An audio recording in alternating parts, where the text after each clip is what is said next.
All right, Ian. Patrick.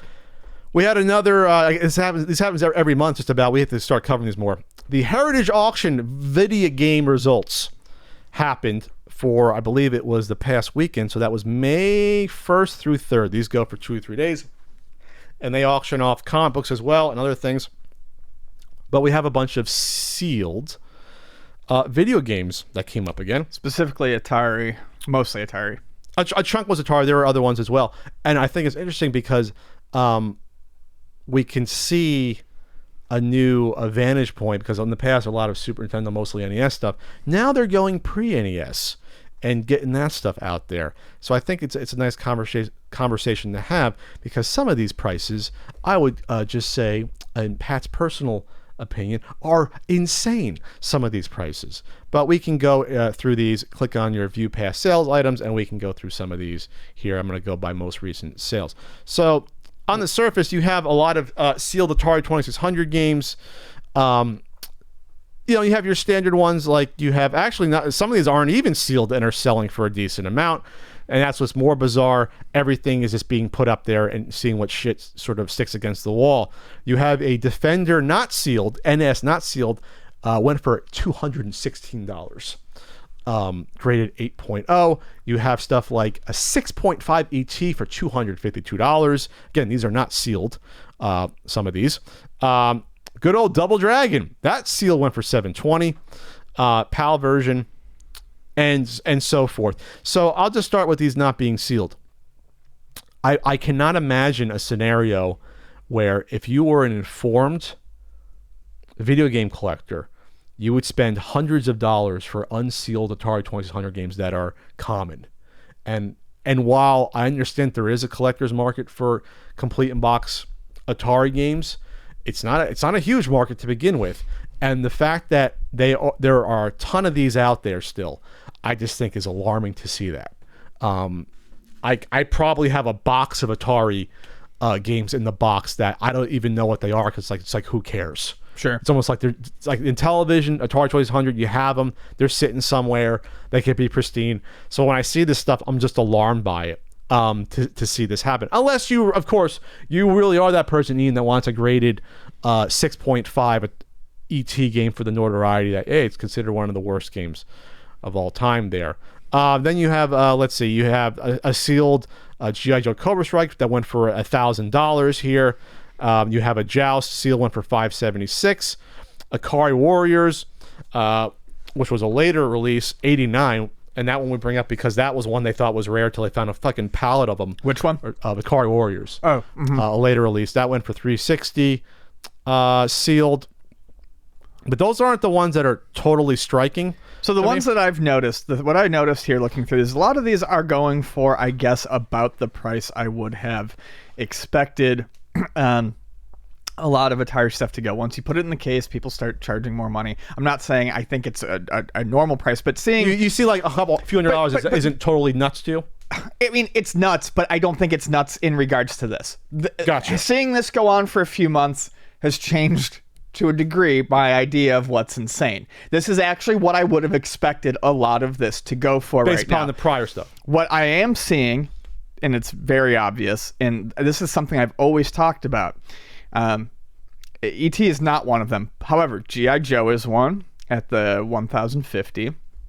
And then we have, there's a couple other ones. I saw the Star Wars.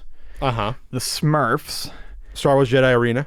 Yeah, the Star Wars, the Smurfs. And was there a SpiderMan that went for a lot too? Yes, that went for the most amount of money. So what I'm looking at is a lot of these ones that went for a ton. Not all, are properties that people collect stuff for anyways.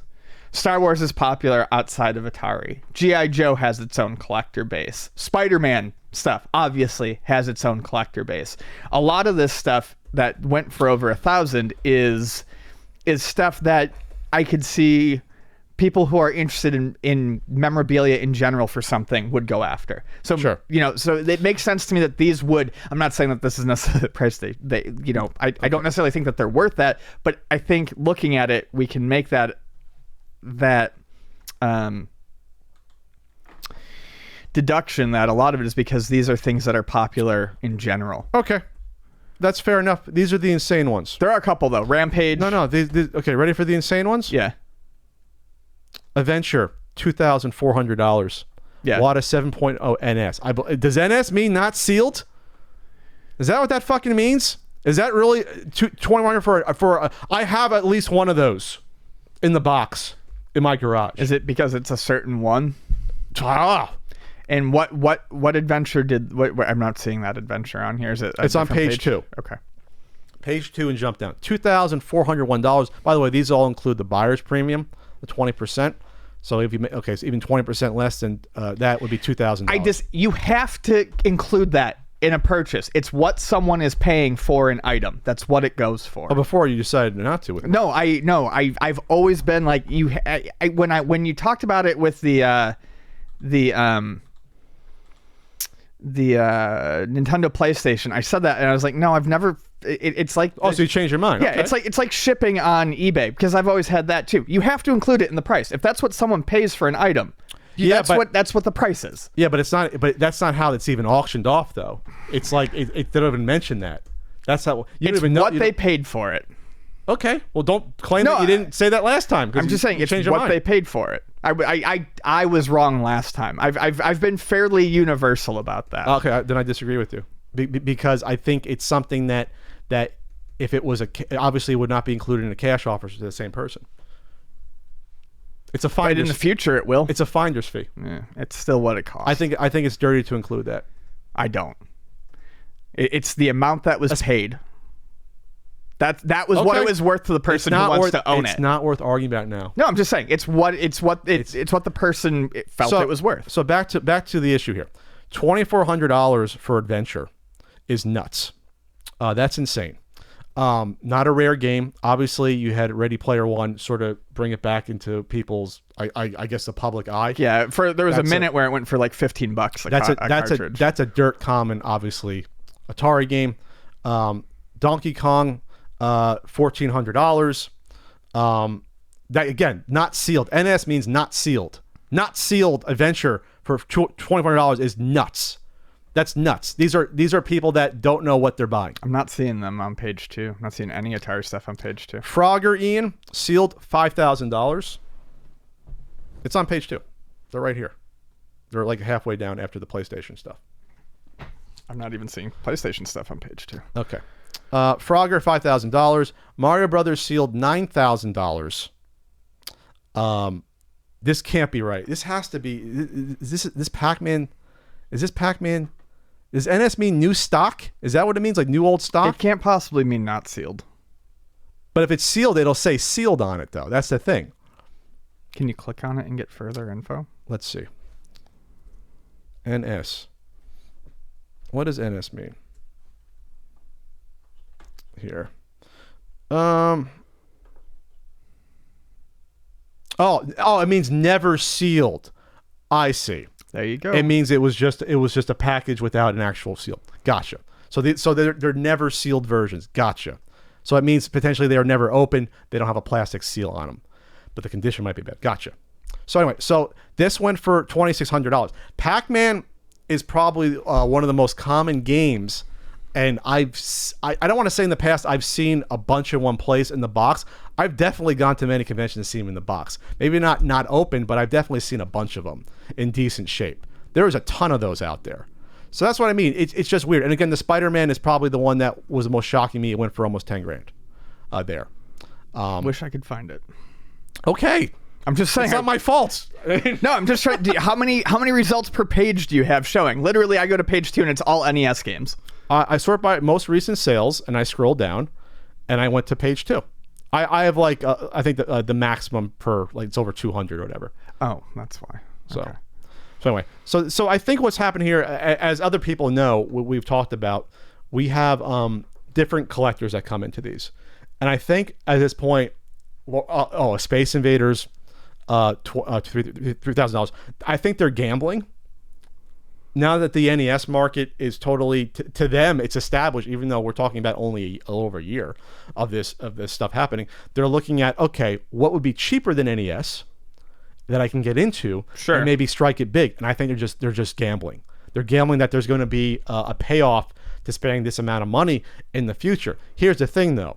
Once you go pre-NES, you're really getting limited in terms of like the collectors out there that are looking at this stuff. And this is obviously common sense to anyone that collects retro video games. Once you go pre-NES, the amount of people really dwindles significantly. So I think what you have here is people thinking that, okay, well, I guess Pitfall is a popular game, or I guess, they're looking for those iconic games. What they think is iconic. Well, I mean, to be fair, Pitfall is pretty iconic. So is Pac-Man. I don't know. They're trying to find the iconic stuff that would be iconic, like superheroes, like SpiderMan and Superman and stuff like that. The problem is there's not the rarity associated with some of these that there is with early comic books. Plus, they're not regarded like extremely well. So I mean, like, they're not like, when you look at the pantheon of video games, it's not like you can write the history of video games without Spider-Man on the Atari 2600. Like that's the thing. It's like, yeah, it's a cool game. That's another one that, like I said, that I feel like probably saw a bump because it's Spider-Man. It could be people from other hobbies wanting part of that. I think that's part of it, is the fact that these are, a lot of people are comic book collectors saying, oh, it's Spider-Man. It's the first Spider-Man game I can buy. It must be worth money. That's not how this works, though. No, same reason as Star Wars, but it went for $2,400. But yes, it's not. It shouldn't be. So NS means NS I guess means never sealed, but it's unopened. I think that's what this means on it. It means it's a cardboard game without a plastic seal, but I guess it means I'm guessing that's what it means. Otherwise, none of this makes sense. There's no way you can spend more than $1,000 on an open adventure. That wouldn't make any sense at all to do that here. But now you're going to get an interesting sort of another. I guess that brings up a larger question. There's even less of a difference between an Atari 2600 game that was never opened versus one open versus a sealed NES game that was sealed versus unsealed. Because now you're literally talking about popping a little thing open. Right. And opening the, you know what I mean? Like, you can't make the argument that it's really a different state. You're literally talking about, wow, I just popped open the little tab on the front to open the box. So to me, that becomes even weirder of a way to distinguish that versus, you can say, oh, sealed, it's factory sealed, there's cellophane around it. This doesn't have the cellophane. It's just there. It's just there. Now I'm going to check to see if my adventure has been opened. It probably has been, but I know I have an adventure somewhere. I literally have boxes of like Intellivision and 2600 games where I don't think I even have them cataloged, because it's like I don't care about them, that are just sitting there. I gotta find them in the garage where they're at, and just sitting there. Now I'm just curious. I wouldn't be shocked if I had one not opened, just because, again, after the video game crash, they couldn't give them away. They literally couldn't give these fucking games away there.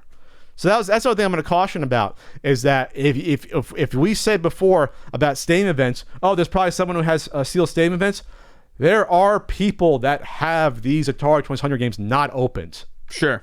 There are a lot of these around, especially for these dirt common ones like Adventure and Pac-Man.